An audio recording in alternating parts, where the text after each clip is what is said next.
portrait de celui qui est connu sous le nom de Cobra dans la police. Les pharmaciens privés condamnent ce qu'ils appellent l'agression de leurs confrères.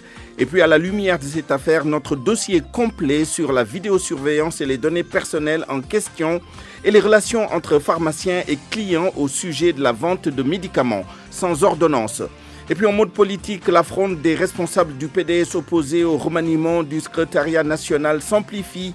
Ils refusent de quitter le parti. Et puis nos rubriques habituelles, la chronique du vendredi de Charles Faye, la revue de la presse sera avec Mohamed Ali Mouba et en lieu et place de point de vue, nous vous proposerons le journal de l'Afro-Basket.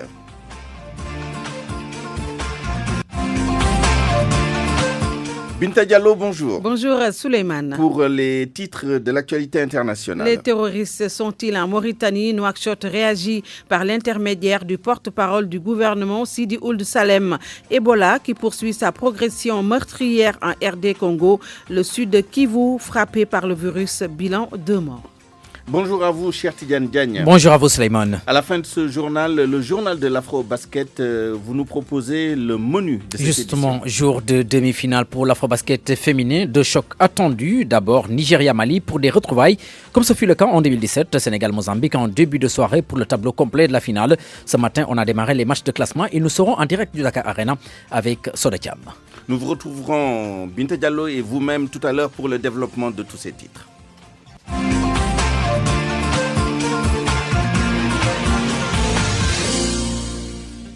L'affaire de l'altercation entre le commissaire de police Bara Sangaré et le docteur en pharmacie Cheikhouna Gaye est loin d'avoir livré tous ses secrets, encore moins de connaître son épilogue. D'abord au sujet de la sanction à titre conservatoire du commissaire Sangaré, ce dernier s'est présenté à son poste ce matin. Comme d'habitude, l'enquête avance toutefois, même si les informations sont très difficiles à obtenir. Nous ferons le point tout à l'heure avec notre correspondant dans la banlieue Salif Sow. Mais avant cela, dans cette affaire, le soutien des pharmaciens privés ne manquera pas au docteur Gaye. Lors d'un point de presse ce matin, le syndicat des pharmaciens privés du Sénégal a donc tenu ce point de presse ce matin suite à l'agression de leur confrère, le docteur Cheikhouna Gaye. Dans la nuit du 14 au 15 août, le syndicat manifeste toute son indignation et condamne cet acte posé par le commissaire Sangaré. Compte rendu, Nafissatou Silla. Le syndicat des pharmaciens privés du Sénégal s'insurge contre l'attitude du commissaire de police des Parcelles Assainies à l'endroit de leur confrère, le docteur Cheikhouna Gaye. Des faits qu'il qualifie de graves. Docteur Hassan Diop, président du syndicat des pharmaciens privés du Sénégal. La profession pharmaceutique dans son ensemble a été choquée et scandalisée par la violence avec laquelle les agents de police se sont acharnés sur notre confrère, qui heurte notre conscience et certainement la conscience de tout individu épris de justice. De l'indignation, c'est ce que les pharmaciens privés du Sénégal avouent ressentir face à cet acte posé par le commissaire Sangaré. Le syndicat, soutenu par le SAMES, le SUTSAS et l'ordre des pharmaciens, parle d'abus d'autorité. Et condamne avec la dernière énergie ce genre d'acte tout à fait contraire aux dispositions du décret 2009-490 fixant les conditions d'application de la loi 2009-18 portant statut du corps de la police qui stipule, je cite, les membres de la police nationale doivent, en tout temps, qu'ils soient ou non en service, s'abstenir en public de tout acte ou propos de nature à discréditer la police ou à troubler l'ordre public. Et c'est le cas pour cette situation parce qu'il ne faut pas oublier que la pharmacie a été fermée pendant 2 jours alors que la population avait besoin de médicaments pour se soigner. Un face-à-face avec la presse, occasion pour la corporation d'inviter les autorités à être plus responsables. Le syndicat des pharmaciens privés du Sénégal attendait plutôt le commissaire Sangaré à ses côtés dans la lutte contre la vente illicite des médicaments et l'exercice illégal de la pharmacie. Attente d'autant plus fondée que sa hiérarchie avait pris de tels engagements devant les pharmaciens. Le syndicat des pharmaciens privés du Sénégal se dit prêt à soutenir le docteur Gaye et la propriétaire de la pharmacie dans toute procédure judiciaire pour que force reste à la loi. Je vous le disais tout à l'heure, le commissaire Sangaré s'est présenté à son poste ce matin, comme d'habitude, au commissariat des Parcelles Assainies, même si l'enquête avance et que les informations filtrent à compte-gouttes. Pour faire le point, Salif Sow. Il était à son poste habituel ce matin. L'acte administratif n'est pas encore tombé. Le commissaire n'est pas déchargé par sa hiérarchie. Toutefois, des sanctions disciplinaires lui sont Toutefois, des sanctions disciplinaires ont été annoncées par le Bureau Relations publiques de la police nationale, sans aucune autre précision. Dans cette affaire, la version du commissaire mise en cause est toute autre. Le commissaire des Parcelles Assainies se dit victime dans le PV. À ses yeux, le pharmacien a traité de deux manières différentes deux clients, sans ordonnance. Le pharmacien, notons toujours dans le PV, aurait accepté à un autre ce qu'il a refusé au commissaire de police. Agacé, la réaction de Sankaré ne s'était pas faite attendre. Empoignade, mots aigres-doux et interpellations s'en sont suivis. Salif Sow, Parcelles Assainies, Radio Futur Média. Je vous propose maintenant de mieux faire connaissance avec le commissaire Bara Sangaré dans ce portrait réalisé par Daouda Diouf. Bara Sangaré, son nom à l'état civil surnommé Cobra. Un surnom qu'on lui a collé quand il était à la brigade de lutte contre la criminalité à la sûreté urbaine de Dakar. Cet officier de police très redouté par les bandes d'agresseurs a été admis à l'école nationale de police après sa réussite au concours d'inspecteur de police. Il a été affecté dans les commissariats chauds comme Dina, Grand Dakar. Bara Sangaré a laissé ses empreintes là où il est passé avant de réussir au concours professionnel de commissaire de police. Il a toujours traqué les bandits.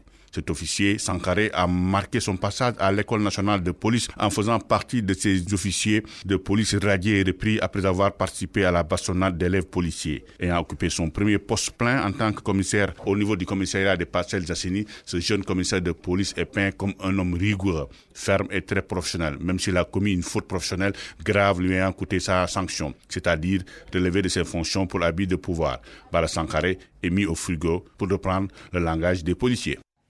Alors, au sujet de cette affaire, parlons maintenant des différents aspects de la problématique. Le Sénégal a adopté la loi sur la protection des données à caractère personnel en 2008 avec la mise en place de la Commission de protection des données personnelles, CDP. Par ailleurs, l'implantation d'un système de collecte de données est régie par les normes, de même que son entretien. Nous en parlons justement à la lumière de cette affaire du commissaire Sangaré et du docteur Cheikhouna Gaye, parce que les preuves qui ont jusque-là été apportées ont été filmées par une caméra de surveillance. Voici donc le dossier réalisé là-dessus par Amadou Sabarba. Que dit la loi sur la mise en place d'un système de collecte des données personnelles? La réponse du docteur Mohamed Lo, conseiller juridique de l'Agence de l'informatique de l'État. La loi dit est très claire. Un système de collecte des données personnelles doit faire l'objet d'une déclaration à la CDP. Il y a l'obligation d'afficher qu'il s'agit d'un lieu qui accueille du public, informant les gens que ces locaux sont surveillance vidéo. Selon lui, l'objet de ces vidéos n'est pas destiné à la publication sur les réseaux sociaux ou sur un autre support de communication. Mohamed Lo précise que la loi sénégalaise exige que ces données collectées soient conservées au maximum au bout d'un mois. C'est le responsable du système de vidéo qui peut être poursuivi si les images se retrouvent sur la voie publique. Donc c'est un manquement par rapport à la déclaration qui est faite au niveau de la CDP. C'est pas normal qu'on retrouve ces images sur la voie publique. D'ailleurs, la police même, pour accéder à ces images, doit passer par une réquisition pour montrer l'importance qu'accorde le législateur à la protection de ces images qui peuvent violer la vie privée de chaque personne. Les spécialistes en multimédia rappellent que les sites d'information qui reprennent ces données sans autorisation sont exposés à la même peine que celui qui a mis en ligne. Les sites les plus sérieux savent ce qui les attend par rapport à certaines situations, mais parfois ils sont animés par le besoin d'avoir un buzz, de créer un buzz ou d'avoir aussi un nombre de clics élevé qui peut leur permettre d'avoir des ressources financières par rapport à certaines publicités ou par rapport à Google AdSense, et savoir que toute utilisation de ces données-là doivent être soumises à une autorisation préalable. Le Sénégal fait partie des premiers pays en Afrique à avoir voté une loi sur la protection des données personnelles. Toujours dans ce dossier, je rappelle qu'à l'origine de cet incident, il y avait une simple affaire de vente d'un médicament nécessitant une prescription médicale, donc une ordonnance. Pas si simple que cela, à l'évidence, puisque des pharmaciens que nous avons rencontrés ce matin disent être souvent victimes de pression, voire d'injures de la part de certains clients. Or, ces agents disent se conformer simplement à la législation pour le bien des patients. Reportage sur les relations heurtées entre pharmaciens et clients. Koumba Sandiane Faye. Sur la route de Mermoz, une enseigne lumineuse clignote. Nous sommes à la pharmacie Océan. À l'intérieur des boîtes de médicaments bien rangées, devant le comptoir, le docteur Papa Ella Jutiam et deux autres pharmaciens de formation. À la question de savoir ce qui en est du rapport entre lui et ses patients, il semble hésitant. C'est des rapports donc quand il vient, ça dépend de ce qui leur anime en fait. Donc quand quelqu'un vient, nous, ce que nous devons faire en tant que pharmaciens, c'est de leur calmer d'abord, parce que c'est ça notre rôle. On est des pharmaciens, on est des agents de santé publique. Dr Thiam et ses collègues disent être assez formés pour ne pas vendre des médicaments figurant sur la liste rouge. Ici, l'on ne badine pas avec la santé des patients. Il y a des médicaments qui ne doivent pas sortir de la pharmacie sans ordonnance. C'est des produits tableaux. Il y a ce qu'on appelle des produits de liste 1, liste 2. Donc c'est des médicaments qui ne doivent pas sortir de la pharmacie sans ordonnance. Tous pharmaciens doivent respecter cela. C'est la législation en fait. De Mermoz, destination avenue Cheikh Anta Diop. À la pharmacie Ndos, 3 pharmaciennes en pleine consultation. Docteur Maïmouna Khan, l'assistante, nous présente les 2 listes des médicaments. Oui, la liste. Ou bien on le met derrière chaque boîte. Oui, chaque boîte. Ok. De quelle liste? La liste rouge. Oui, là, ça c'est la liste verte. Chez elle, la législation sur la vente des médicaments de la liste rouge sans ordonnance est respectée, même si parfois le patient oublie son ordonnance et le reconnaît. Parce que cette ordonnance, ça nous permet de voir si le médecin a bien écrit le nom du médicament, la posologie, les précautions d'emploi, la durée du traitement. Il peut y avoir des risques d'oubli. La législation est claire. Il est interdit à tout pharmacien de vendre un médicament inscrit sur la liste rouge sans ordonnance. Ces pharmaciens appellent leur père à la raison. Ceux-là qui ne sont préoccupés que par leur chiffre d'affaires. Et puis cette affaire pose en filigrane la question de l'abus d'autorité au Sénégal, focus sur un phénomène presque banalisé dans les relations professionnelles et même sociales. De bas en haut de l'échelle sociale, les dépositaires de pouvoir ont tendance à en abuser. La volonté de puissance est un début d'explication, nous dit Mohamed Ali Mouba. L'abus d'autorité consiste en l'usage excessif, injuste, inconvenant ou impropre de quelque chose ou de quelqu'un. Et il a lieu lorsqu'un supérieur ou un dirigeant dépasse toute mesure dans l'exercice de ses fonctions par rapport à un subordonné ou un dépendant. Pour l'expliquer au Sénégal, Amadou Moreau convoque l'élément culturel. Il dirige le GADEC, une institution de recherche sur les questions de population et de société. Le donneur d'ordre, comme ne comprenant pas bien son service et la charge ou le mandat qui lui est inculqué, se dit bon, j'en fais ce que je veux. J'en fais ce que je veux. C'est un soubassement de corruption, c'est un soubassement de violence et c'est un soubassement de complètement d'inefficacité par rapport à ce que tout le public attend. Et dernier élément, c'est que ceux qui sont là pour parler, agir et réguler à la place des Sénégalais, ce qu'ils oublient et quand ils se comportent de la sorte, c'est qu'ils travaillent pour le peuple. Ibou Sané va plus loin. L'enseignant-chercheur en sciences politiques à l'UGB parle d'une volonté de puissance mal placée. Souvent, les individus sont dans des positions hégémoniques, pour reprendre un peu Antonio Gramsci, Louis Althusser, Nicolas Planzas, mais en même temps aussi dans des logiques de domination. Et ils ont tendance à vouloir écraser les autres, tout simplement parce qu'ils ont une parcelle de pouvoir. Et cette parcelle de pouvoir se traduit justement par cette forme d'autorité qu'on veut imposer à autrui, parce que l'autrui est dans une situation de domination. Donc, si on peut l'écraser, on l'écrase. Si on ne peut pas l'écraser, on trouve d'autres voies. Chercher la soumission coûte que coûte dans l'espace de domination joué au chef. Situation d'autant plus grave que l'autorité en question est censée connaître la loi, qu'elle est parfois même chargée d'appliquer. Justement, pour des gens qui ont fait le droit, qui ont étudié la matière, qui sont en contact justement avec les populations, qui normalement devraient être très habiles. L'abus d'autorité est puni par la loi, mais l'autorité semble n'en faire qu'à sa tête, l'impunité aidant. RFM, fréquente modulation 94.0, la radio en puissance.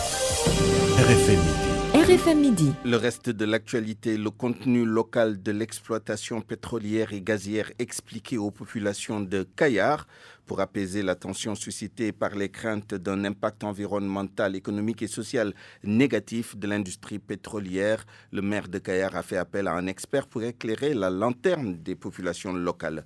Compte rendu, Cheikh Anta Diop. La salle de la direction de la pêche de Kayar a refusé du monde à l'occasion de la journée de partage. Toutes les populations de Kayar, Mbawan, Kër Abdoundoye étaient conviées. Elles ont passé au peigne fin le contenu local et les enjeux du pétrole et du gaz bientôt exploités à Kayar. Le maire de cette localité, Aline Ndoye. On a invité toutes les couches de la population de Kayar pour les informer, les sensibiliser, pour qu'ensemble on puisse préparer un document et faire ce qu'on va appeler l'appel de Kayar par rapport à ce gaz-là qui va impacter directement les populations de Kayar, c'est-à-dire les pêcheurs, les agriculteurs et toute la population de Kayar. Mais ce sont les populations de Kayar qui vont échanger et sortir un document d'une valeur sûre pour montrer que Kayar est présent, que Kayar veut que ces retombées du gaz, que les populations de Kayar voient les bénéfices et que ça puisse développer cette localité-là qui en a tant besoin. Ibrahim Bachir Dramé, expert pétrolier, pour lui, le contenu local semble être la question fondamentale et essentielle. Aujourd'hui, cela a été fait et les questions qui sont sorties de là ont montré tout l'intérêt que les populations ont, mais aussi ont magnifié les attentes des populations par rapport à cela. C'est pourquoi, encore une fois, il faut saluer cette initiative, mais surtout le multiplier des initiatives des gens pour pouvoir informer juste et vrai. Informer juste et vrai. Il est vrai que les populations de Kayar sont reparties très satisfaites en attendant la mise en valeur du projet d'exploitation du gaz à Kayar. RFM Thiès, Cheikh Anta Diop. Parlons maintenant de l'hivernage qui tarde à s'installer en plusieurs endroits du pays. Exemple, dans le département de Mbour, le ciel n'a ouvert ses vannes qu'à 3 reprises depuis le début de la saison des pluies. Il s'y ajoute que dans la commune de Sandiara, beaucoup de paysans n'ont pas reçu d'intrants agricoles. Suivons la correspondance d'Abdourahmane Diallo. Depuis le début de l'hivernage, le département de Mbour n'a enregistré que 3 pluies. Une situation très compliquée pour les paysans de la localité. Ils dénoncent le début de l'hivernage. Alioutal, habitant du village de Kouch. Il y a des gens qui ont semé 2 à 3 reprises, mais jusqu'à présent, rien. Mais bon, vous savez, tout ça c'est à cause de l'absence d'eau. Si on avait une bonne pluviométrie à cette heure, on n'allait pas parler de ça. Ces agriculteurs des villages de Ngomen, Kouch, Loulingak, Mbadat, dans la commune de Sandiara, n'ont pas encore reçu d'intrants ou d'engrais de la part de l'État. Baragay habite Ngomen. En plus, on demande aux autorités de nous octroyer du matériel agricole. On n'a pas encore reçu d'intrants, encore moins d'engrais. Tout ça, on compte sur l'État, même si on n'a pas attendu l'appui des autorités pour entamer nos activités. Mais il faut dire qu'on vit de l'agriculture, car c'est grâce à elle qu'on arrive à satisfaire tous nos besoins. Ces agriculteurs des villages de la commune de Sandiara estiment qu'à ce rythme de l'hivernage, il sera impossible d'avoir une bonne saison agricole. RFM Bourg. Abdourahmane Diallo. Il est 12h18 et vous écoutez le grand journal sur la RFM. Un monde politique avec le boycott de la dernière élection présidentielle par le PDS. Abdoulaye Wade avait demandé aux militants qui ne peuvent pas s'abstenir de voter au moins pour Ousmane Sonko ou Idrissa Seck. La révélation est de Sarah Sall, ce membre du comité directeur du PDS, dit par ailleurs rejeter le dernier réaménagement de leur secrétariat national. Mais Sarah Sall et certains de ses camarades qui ont la même position n'entendent pas quitter le parti. Il était l'invité de RFM Matin. Je vais rester au PDS comme tous ces gens que vous entendez démissionner en cascade. Il y en aura d'autres, mais on va rester à l'intérieur du PDS pour mener le combat. On n'ira nulle part. Ce réaménagement est malvenu. Nous considérons jusqu'à preuve du contraire que ce n'est pas Abdoulaye Wade qui est à la base, mais c'est plutôt Karim Wade et ses amis qui ont concocté ce secrétariat national en mettant un baragay comme un genre de spatule pour un peu, à chaque fois que c'est chaud, il l'utilise pour remuer les choses. Puis voilà, mais en réalité, c'est Karim aujourd'hui le vrai patron du PDS dans ce secrétariat national. Personnellement, je voyais ça venir, parce qu'en vérité, pendant que nous nous battions pour sortir de Karim de Rebeuss, eh bien Karim se débrouillait pour financer ces mouvements karimistes au détriment des structures régulières du PDS. Il y avait un parti dans le parti et c'est ce qu'aujourd'hui il est en train de matérialiser. À la limite c'est cynique, c'est macabre, mais la vérité c'est qu'il veut anticiper en se disant aujourd'hui, même si Abdoulaye Wade n'était plus de ce monde, Omar Sarr serait de fait le patron du PDS. Et ça, il ne pouvait pas l'imaginer. Il a anticipé, il a concocté un secrétaire national en écartant définitivement Omar Sarr qui s'est pourtant battu pendant des années. Mais on accuse justement Omar Sarr d'avoir un agenda caché dans le PDS. Il n'y a aucun agenda caché. Omar Sarr, comme beaucoup de responsables, on pense que Macky Sall n'étant plus candidat à sa propre succession, Macky Sall ayant truqué les élections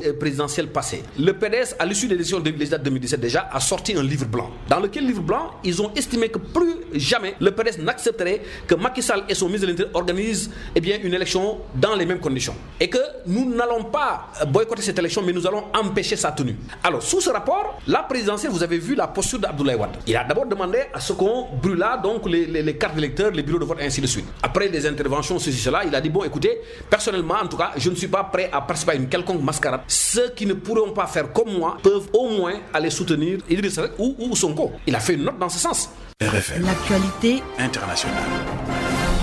Rebonjour Binta Diallo. Rebonjour Souleymane. Possible infiltration de terroristes en Mauritanie, le gouvernement réagit. Par l'intermédiaire de son porte-parole, Sidi Ould Salem, loin d'être prolixe sur l'éventualité d'une infiltration de terroristes en Mauritanie, Salem a voulu être rassurant par ailleurs face à la presse au micro de Mohamed Diop à Nouakchott. Il y a des services de sécurité concernés par la question. Peut-être la situation sécuritaire ne leur permet pas d'en parler ou l'information est fausse. Notre pays est sûr. Cette réponse plutôt vague pousse les journalistes à relancer le porte-parole. Et face à l'insistance des journalistes, toujours pas satisfaits des réponses, Sidi Ould Salem les oriente vers son homologue de l'intérieur, qui, absent de la conférence de presse, posait plutôt la question au ministre de l'Intérieur. Selon en tout cas l'agence Al-Akbar qui suit les activités des djihadistes au nord du Mali, les services de sécurité mauritaniens sont à la recherche de ressortissants maghrébins. Il s'agirait d'Algériens, de Tunisiens et de Libyens qui se seraient infiltrés sur le sol mauritanien pour déstabiliser la sous-région. Binta, parlons maintenant du virus Ebola qui a fait son entrée dans la province du sud de Kivu, en République démocratique du Congo. C'est ce qui ressort, Souleymane, d'un communiqué officiel du gouverneur du Nord Kivu. 2 personnes sont mortes. Djouma Djoufa.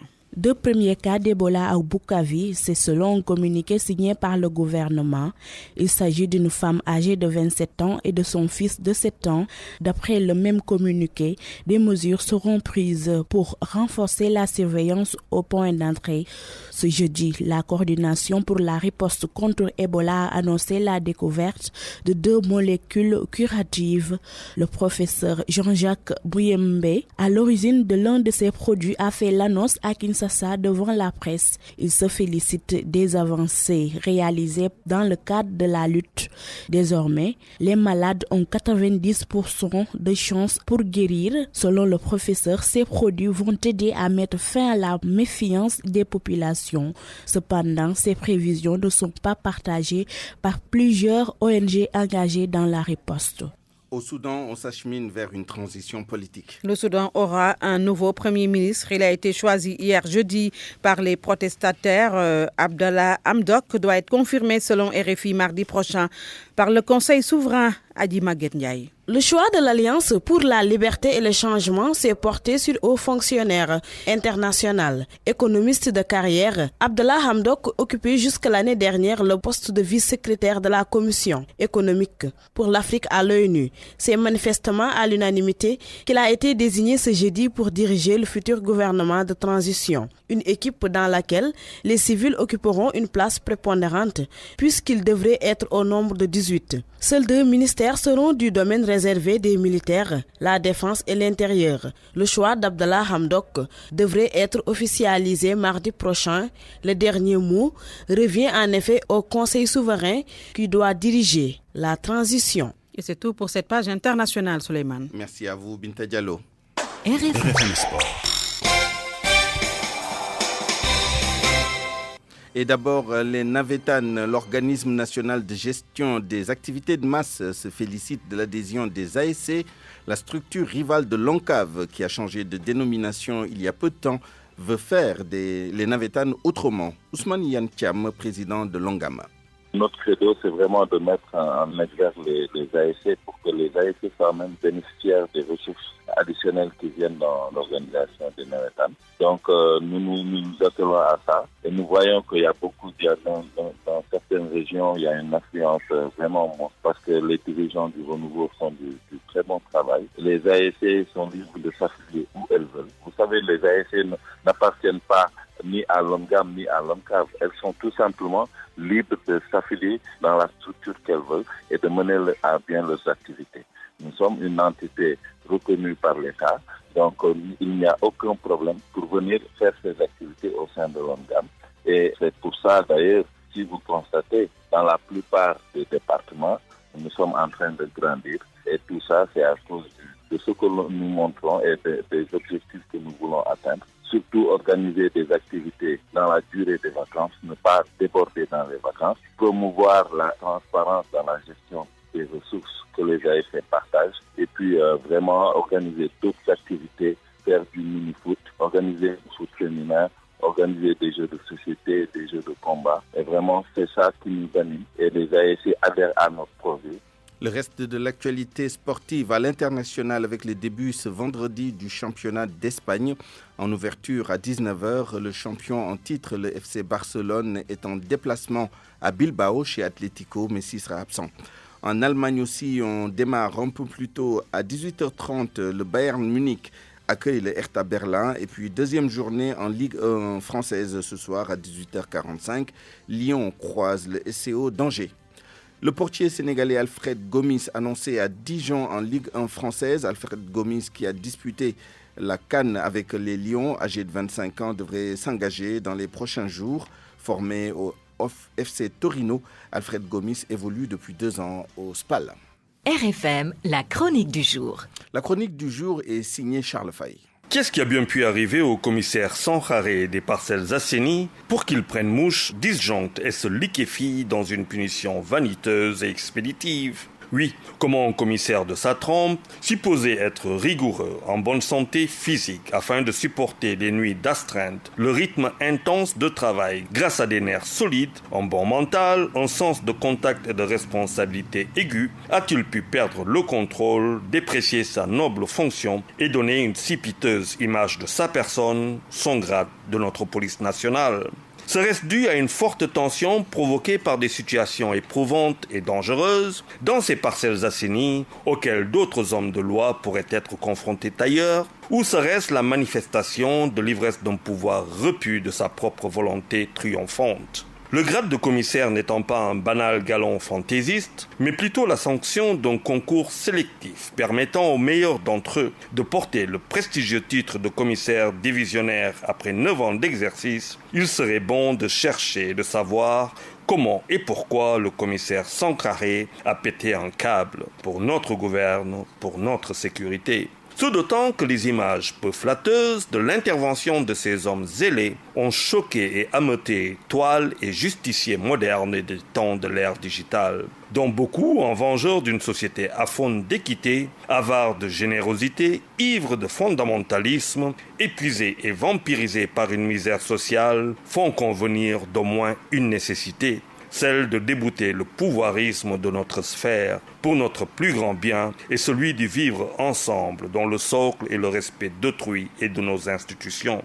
La très difficile tabaski que bon nombre de Sénégalais ont vécue, dans une souffrance contenue avec dignité. Les récents emprisonnements intempestifs de leaders d'opinion. Les descentes musclées de flics chez des journalistes. La très peu lointaine démonstration de force de milliers de jeunes sortis célébrés en réactionnaires les lions vice-champions d'Afrique. L'affaire non encore élucidée du pétrole, entre autres, appelle en ces temps aussi ténébreux, tendus, secs, à faire preuve de psychologie et à retourner aux valeurs fondamentales de la République, dont le régime précis implique pour tout le monde et sans exception une soumission des individus à la loi au nom de l'intérêt public qui prime sur les intérêts particuliers. Ne nous trompons pas de Sénégal, car le nôtre ne saurait être une république bananière, même s'il se dégage un repli identitaire, des largesses économiques incestueuses, un inconscient nouveau et dangereux qui pourrait laisser croire qu'un pouvoir met au-dessus de tout. Juma Moubarak et bon week-end à tous. RFM, la presse du jour. Intégrer une grande école. Le groupe ISM à Dakar, pionnier et leader de la formation en Afrique de l'Ouest et membre du groupe Galileo Global Education, premier groupe d'enseignement supérieur privé en Europe, vous ouvre ses portes. En licence ou en master, faites le choix d'une formation accréditée. En école de management, en école de droit, en école d'ingénieur informatique et digital ou au Madiba Leadership Institute. À l'ISM, construisez dès aujourd'hui votre parcours et préparez votre carrière. Today ISM, Tomorrow the World. Info 221 33 869 76 77 ou sur www.groupeism.sn. Le groupe ISM, leader de la formation en Afrique de l'Ouest, vous offre la revue de presse. La presse de ce vendredi 16 août 2019 est lue et commentée par Mohamed Ali Mouba. Bonjour. Affaire du commissaire Sangaré, Dr Cheikhouna Gaye, le premier relevé de ses fonctions en attendant la fin de l'enquête. Un bref rappel des faits s'impose. En effet, constate Vox Populi mercredi soir, le commissaire Sangaré, par ailleurs commissaire des parcelles assainies, se rend à la pharmacie Fadilou Mbaké de la Patte d'Oie et demande qu'on lui vende un médicament placé sur liste rouge. Face au refus du pharmacien de lui vendre ces médicaments sans ordonnance, Bara Sangaré, le fait tabasser et arrêté par ses hommes. L'affaire suscite un tollé général. Pour le journal, le commissaire des parcelles assainies glisse sur une ordonnance et tombe. Le Tetavax, le nom du médicament qui est à l'origine du saccage dévoilé par le journal Sud Quotidien. Au cœur de Nabi, le journal Enquête constate que pour cela, la hiérarchie de la police calme le jeu. Dans un communiqué exploité par le confrère, elle se désole de malheureux incident entre un fonctionnaire de police et un docteur de la pharmacie Falilou Mbaké de la Patte d'Oie. Tous en sursis, écrit dans son commentaire du jour le journal Le Quotidien. Le confrère se demande à qui le prochain sur la liste. Il nous faut retrouver les vertus de la justice qui nous protègent de nous-mêmes et de ceux qui sont censés faire respecter la loi. Combien de perquisitions sont faites sans mandat émis par le juge? Combien d'arrestations arbitraires?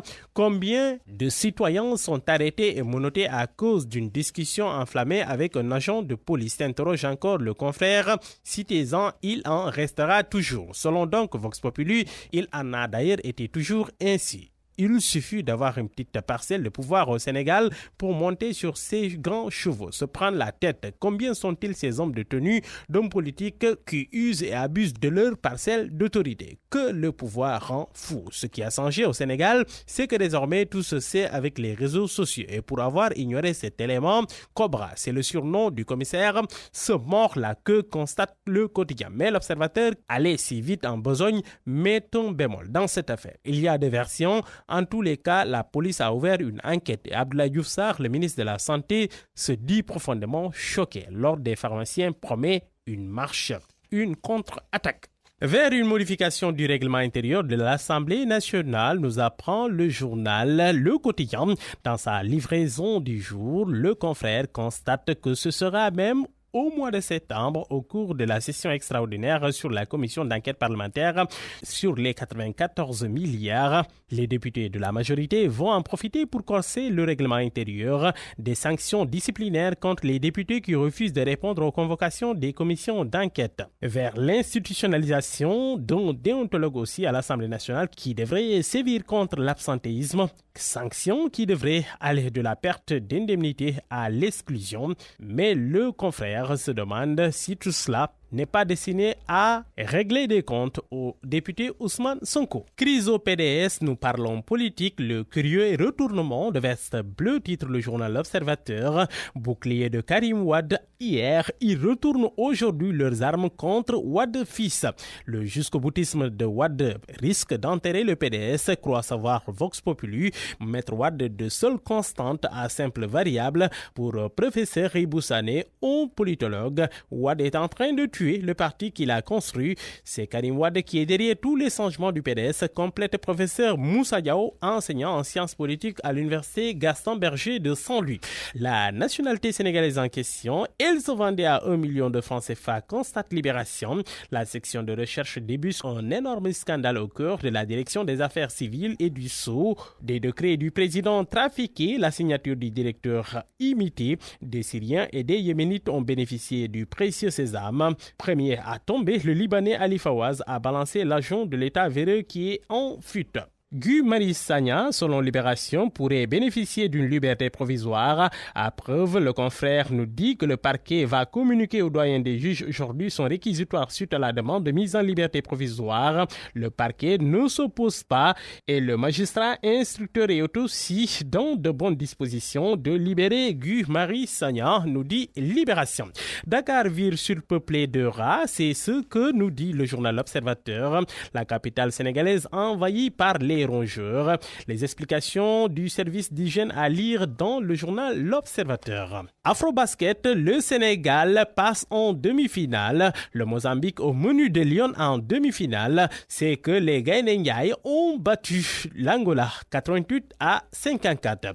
Et puis dans le journal Record, une autre largesse de la Fédération sénégalaise de football, 115 millions de francs CFA en cadeau aux Lions, nous dit le journal. En sus des 45 millions de primes que chaque Lion a perçues à la CAN, la Fédération sénégalaise de football a décidé de faire une rallonge de 105 millions à raison de 5 par jour en guise de bonus pour le parcours à la CAN Égypte 2019. Bonne lecture à tous. Le groupe ISM, leader de la formation en Afrique de l'Ouest, vous a offert la revue de presse. À 12h35, c'est la fin de ce journal essentiellement consacré à l'affaire de l'altercation entre le commissaire Bara Sankaré et le docteur en pharmacie Cheikhouna Gaye. L'inspection générale de la police a été saisie de l'affaire. Le commissaire Bara Sankaré à son poste ce matin au commissariat des Parcelles Assainies. Nous avons fait meilleure connaissance avec lui dans le portrait que nous a proposé Daouda Diouf. Et puis les pharmaciens privés condamnent ce qu'ils appellent l'agression de leurs confrères. Et à la lumière de cette affaire, nous avons proposé notre dossier complet sur la vidéosurveillance et les données personnelles en question, ainsi que sur les relations entre pharmaciens et clients au sujet de la vente de médicaments sans ordonnance. En politique, la fronde de responsables du PDS opposés au remaniement du secrétariat national s'amplifie. Ils refusent de quitter le parti. À la mise en onde de ce journal Aliouba, merci de l'avoir écouté. Excellent après-midi, bon appétit et excellente suite des programmes sur la RFM. Dans un instant, cher Tidiane Diagne avec le journal de l'Afrobasket. Bien entendu, Suleiman, à tout à l'heure pour le développement.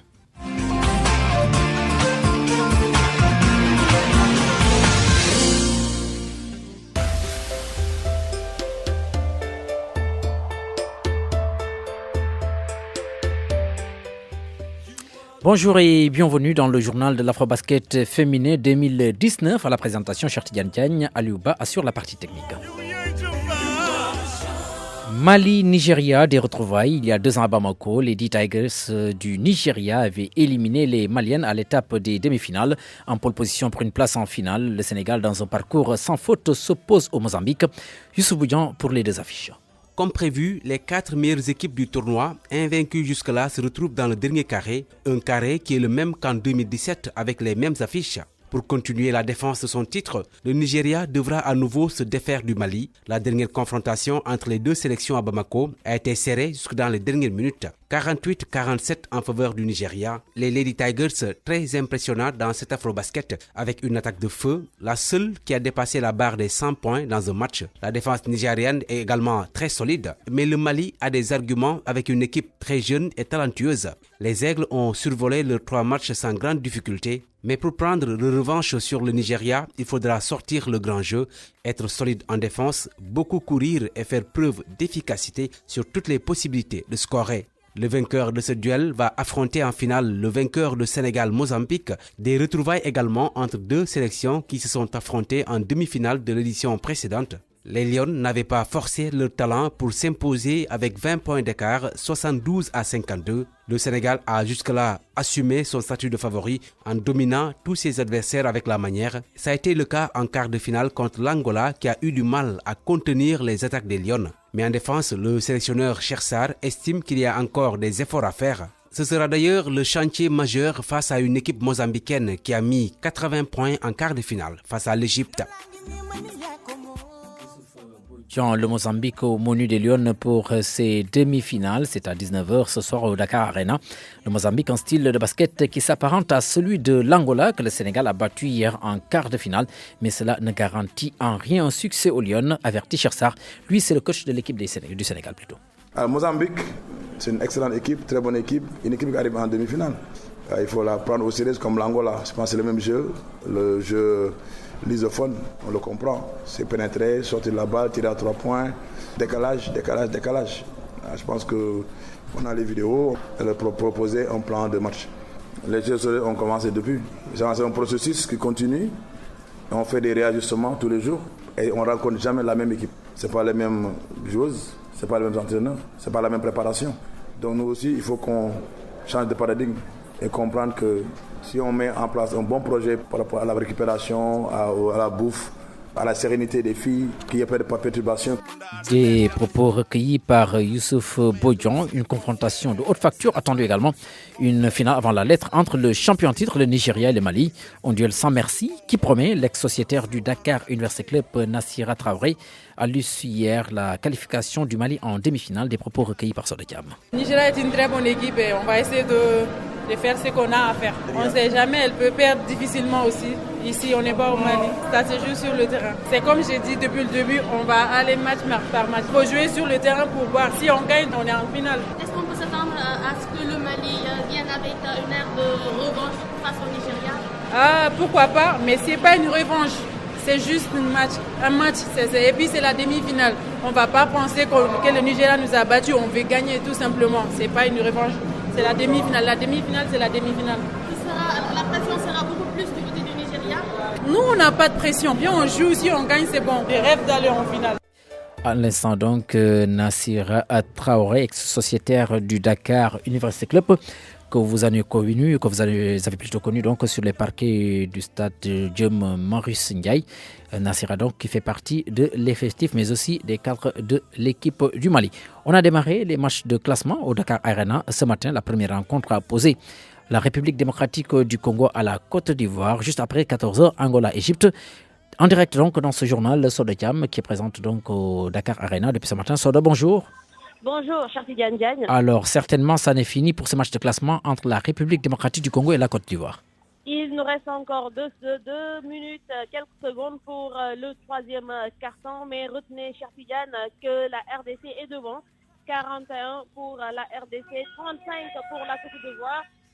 Alors que pour la mi-temps, c'est la Côte d'Ivoire qui était devant avec 31 points et 24 pour la RDC. Donc, c'est pour dire que la RDC ne veut pas perdre cette rencontre.